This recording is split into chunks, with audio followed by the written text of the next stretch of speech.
لوگ کہتے ہیں نا ترقی چاہیے، کامیابی چاہیے، برائٹ فیوچر چاہیے. خدا کی قسم جس کے ماں باپ اس سے راضی ہیں نا، جس کے ساتھ ماں باپ کی دعائیں ہیں، اس کو پھر ترقی سے کوئی نہیں روک سکتا. اس کے بیڑے پار ہی ہونے ہیں.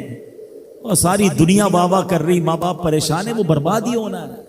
ماں باپ کو تنگ نہ کرو، بالخصوص ماں کی قدر کرو.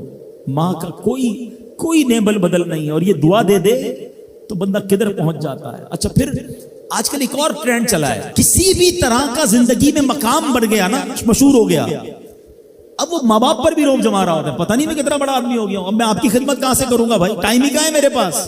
ان کو کبھی یہ روب مت جمانا. ارے آج اگر کچھ بن بھی گئے ہو نا، یہ انہی کی دعائیں تھیں، اور ان کو کہہ رہے ہو بڑا آدمی ہو گیا. حضرت موسیٰ کلیم اللہ علی نبینا علیہ الصلوۃ والسلام، کتنا بڑا مرتبہ ہے. اور آپ نے ایک بار اللہ کریم کی بارگاہ میں عرض کیا، مولا مجھے جنت میں اپنا پڑوسی دیکھنا ہے. ارشاد کیا ہوا کہ اے موسیٰ، جنت میں تیرا جو پڑوسی ہے وہ ایک فلاں علاقے کا کسائی ہے. آپ حیران ہو گئے، آپ نے کہا مولا مجھے ملنا ہے.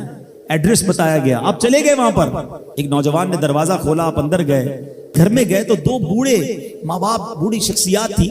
انہوں نے حضرت موسیٰ کو دیکھا، آپ کی رسالت کی گواہی دی، اور دونوں دنیا سے چلے گئے. وہ نوجوان کسی کام سے گیا، جب واپس آیا اپنے دونوں والدین کو دیکھا کہ دونوں کا انتقال ہو گیا ہے. تو کہا ہو نہ ہو آپ حضرت موسیٰ علیہ السلام ہیں. حضرت موسیٰ نے کہا میں نے تو نہیں بتایا کہ میں کون ہوں، تمہیں کیسے پتا چلا؟ کہ میرے ماں باپ روزانہ دعا کرتے تھے کہ یا اللہ اس وقت تک موت نہ دینا جب تک حضرت موسیٰ کا دیدار نہ کر لیں. آپ ہمارے گھر آئے ہیں، آپ کو انہوں نے دیکھا ہے، یہ چلے گئے دنیا سے، آپ ہی حضرت موسیٰ ہیں. حضرت موسیٰ نے فرمایا بتاؤ کچھ اور بھی دعا کرتے تھے؟ کہاں میں اپنے بوڑھے ماں باپ کیونکہ چبا نہیں سکتے تھے، روز ان کو دیوالے چبا چبا کر کھلاتا تھا. اور جب بھی کھانا کھلاتا تھا نا، میری ماں دعا کرتی تھی یا اللہ میرے بیٹے کو جنت میں موسیٰ کا پڑوسی بنا دینا.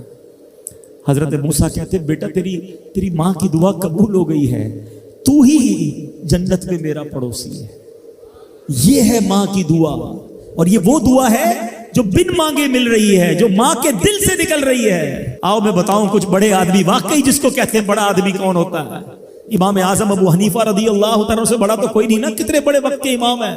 مگر آپ کی والدہ ایک مسجد کے امام صاحب سے انسپائر تھی، مقرر تھے، وہ اچھے بیان کرتے تھے. تو آپ کو وہ کہتی کہ جاؤ وہ امام صاحب سے مسئلہ پوچھ کے آؤ. خود مفتی اعظم ہیں، امام ہیں کروڑوں حنفیوں کے. ماں کو یہ نہیں کہا کہ ماں پتہ نہیں میں کتنا بڑا مفتی ہوں، تم مجھے مسجد کے امام کے پاس بھیج رہی ہو. آج تو یہ ڈائریکٹ جواب دے دیتے ہیں نا، مجھے پتہ نہیں میں کون ہوں، مجھ سے بحث کر رہی ہو، اتنی کتابیں پڑھی، ماں تم نے تو پڑھا ہی کچھ نہیں. ابو جان آپ کو دنیا کا کیا پتہ.